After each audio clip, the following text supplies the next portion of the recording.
Today's video is about the adrenal gland, which is a very, very boring organ, apparently, because no one ever talks about it, but is probably the most important when it comes to stress response, stamina, energy, drive, motivation, healing, immunity, all the stuff that kind of sounds like it's important, but we ignore it. Why do we ignore it?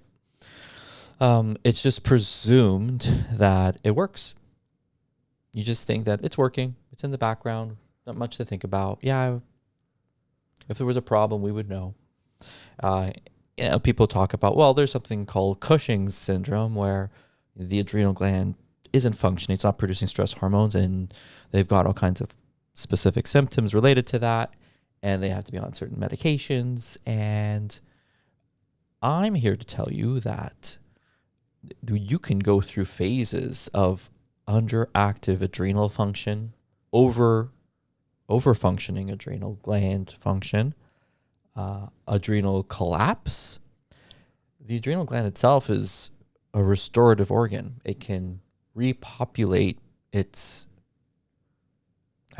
resources. And its function fluctuates throughout the day. So you can have high adrenal function early in the day. It can drop off. It can spike up at different points. It could spike in response to stress, acute stress. It can be paradoxical, where it's low when you need it and high when you don't need it. And there's a lot of components of it that are very measurable. And I think that's always a problem, is when there's an organ that we suggest is a problem in relation to like what a symptom is resulting in. So this organ, this adrenal gland, is not doing its job in theory. And then how do you measure that? How do you prove it? So there's basic, and then there's some more advanced and more intuitive tests which help identify why the adrenal gland is important and how to know if yours is working properly. The very, very basic test, which doesn't do a lot, is the random cortisol in your blood. Now, it is possible that someone would have really, really, really sky high or bottomed out zero cortisol at any given random point in the day. And sometimes it's relation to what stress you've been experiencing. We know that cortisol rises with the experience of stress.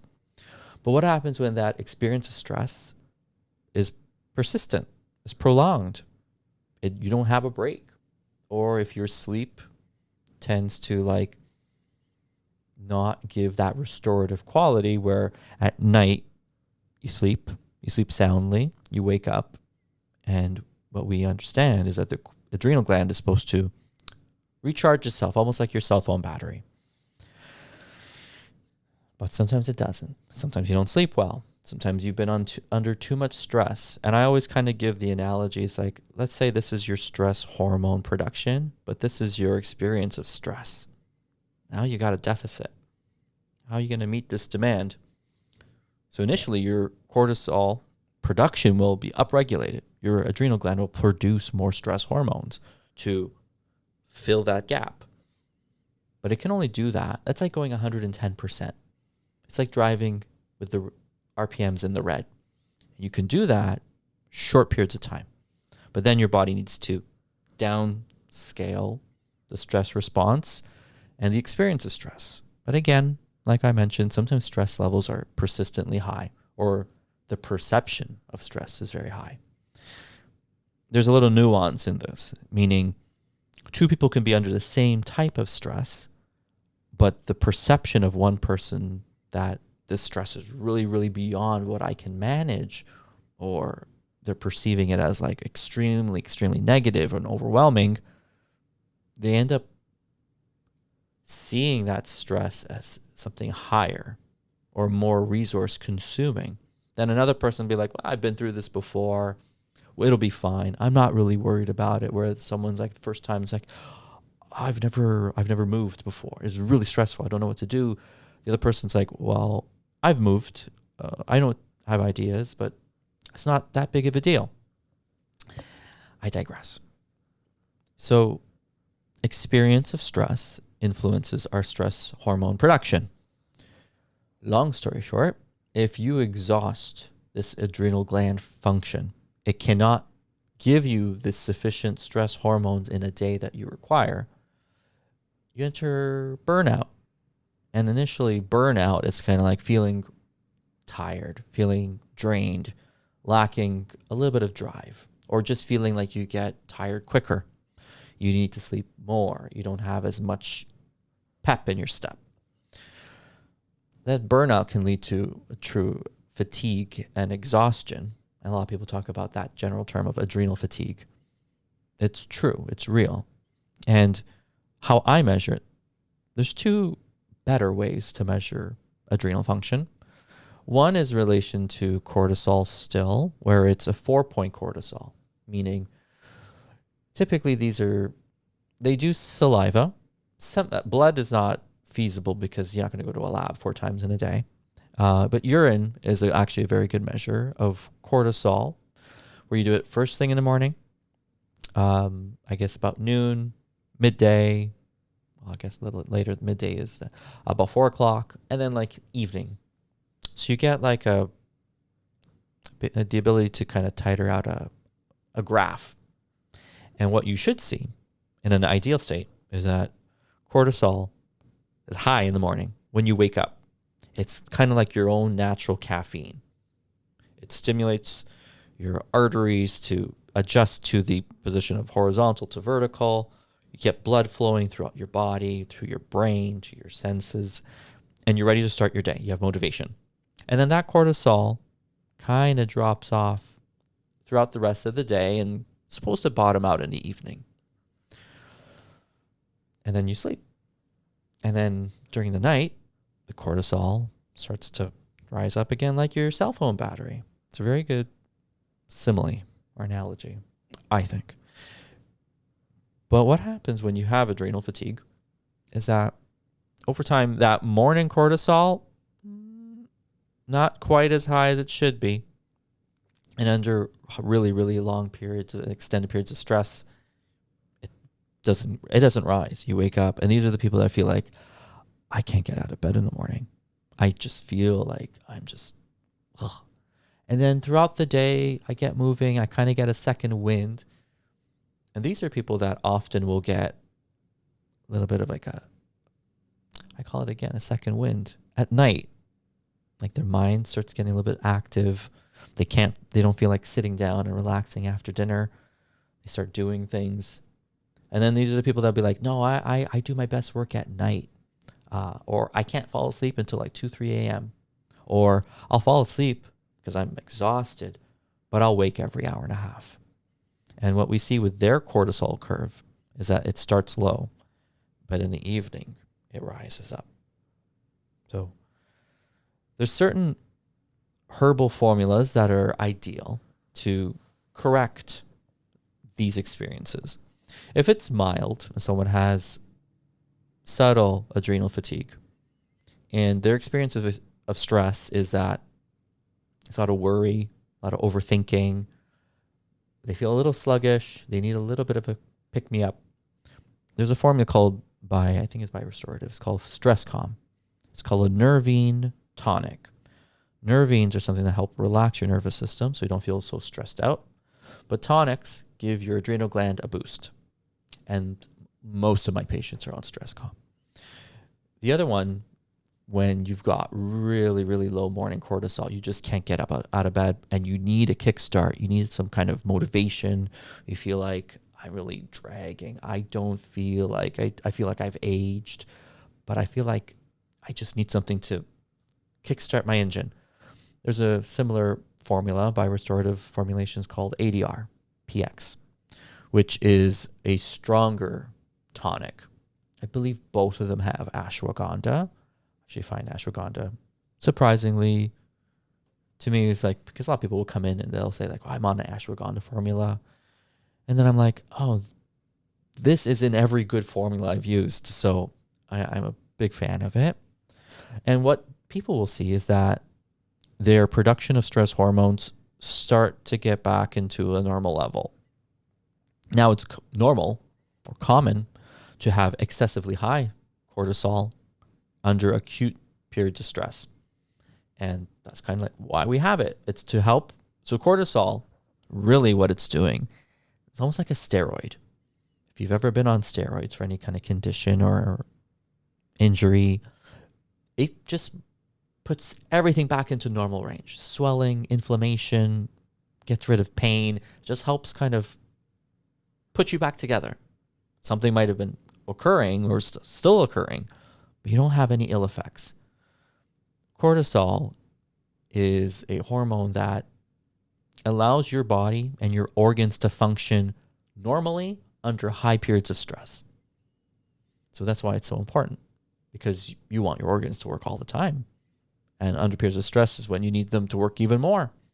But, injury, inflammation, damage, lack of repair, lack of resources, organs start to fall behind in their function and you start noticing symptoms.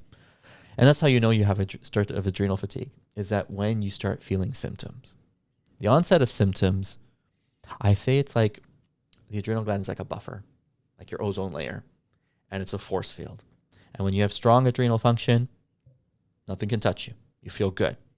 But when the adrenal gland, that buffer, starts to shrink and now your force field is very weak, any attack, which we're under attack all the time, now gets through and you start feeling it. Sometimes you don't necessarily think you're under stress, but slowly but surely that water level is rising and you're starting to feel it. And like, now I feel it. I notice it. How do you get out of that state besides supplementation? Good sleep, good diet. I actually find that if you eat regularly throughout the day, your body's looking for a routine and a rhythm. And if you don't provide your body what it's looking for on a regular basis, it falls behind. And your adrenal gland is kind of like the maid. It's kind of like looking around, trying to clean up and fix things. And, can I do that for you? But after time, it's like there's too much going on. You can't keep up. Individuals who've had long-term adrenal dysfunction, many of them will eventually have an acute thyroid dysfunction. A lot of people will come in and be like, I've been gaining weight. I've been feeling really off. I think it's my thyroid. And sometimes it is, but really the first thing to check is the adrenal function. And I do that in-house. There's an in-house test called the Konigsberg. It's measuring chloride ion output in the urine. And why is that important? Because the mechanism of the test is that I'm adding a reagent to a sample of urine, and I'm seeing how many drops it takes for there to be a color change. And there's actually a bell curve kind of graph where it's like in the middle is the ideal amount of drops. That means you have an ideal cortisol output. Then too few drops means that you're in a hyper state. You're overproducing stress hormones. It's not a bad thing. It's only bad if it's persistent for too long, because then you end up on the other side of the graph. You need so many drops, and sometimes it doesn't even change color because you've exhausted. You don't have enough stress hormone output that shows up in your urine. So those are the people in exhaustion. And a lot of times the first appointment for my patients, for new patients, they're in exhaustion. It's very unlikely that a person for the first time when they're coming in has normal or just hyper adrenal function. Usually they're exhausted. And the exhaustion is what leads to symptoms. And it's the symptoms that prompt them to come see me. So it doesn't take long for there to be improvement. Supplementing your adrenal function and correcting things that are causing more stress on the body, results happen within weeks. 2 weeks, I usually say, is a good amount of time for someone to notice my sleep is better. I wake up more energetic. I have a little bit more drive. I want to go to the gym. I don't feel like just sitting on the couch. I feel like I look forward to things. I also feel like problems that looked this big now seem like they're only this big. Same problem, but before my resources were so limited, it was overwhelming. Now I could meet it eye to eye, which is a good feeling. There's another thing I want to mention, and it's in relation to people who want to supplement with testosterone or other stimulating hormones. Because I would say and encourage them to consider measuring and treating their adrenal gland first. So someone who, middle-aged male, wants to take testosterone or growth hormone or one of those, on vogue therapies, which I'm not against theoretically, but I'm against it being the first choice of solution, because you can take testosterone and it'll give you a nice kick and you'll get a little bit of muscle development, you have more motivation, but you haven't addressed the adrenal function, which is really the first step in this programming. So if you don't know what your adrenal function is, you're skipping many steps ahead. Be like, well, I'm going to treat the testosterone. It's like, well, why is your testosterone low? Is it just age? And what would you say to the idea that if you have improved adrenal function, you have more drive to exercise, and your exercise will increase endogenously your own testosterone levels without taking something that's somewhat synthetic or foreign? I like that better, at least as a first step. So adrenal function is cool. You should know about it. You should test it. And you should treat it depending on what state you're in. If you're in normal adrenal function, congratulations, you're in the minority. If you have hyper adrenal function, we'll give you something to help modulate that so that you don't feel overly excitable, overly stressed, but driven, but with no letdown response. We always want to have a balance between the sympathetic, the fight or flight, and the parasympathetic, the rest and digest. And then if you're in just a collapse state, we'll have to build you up. And we can. I like doing it. And people see the change fast. I think that's good for today.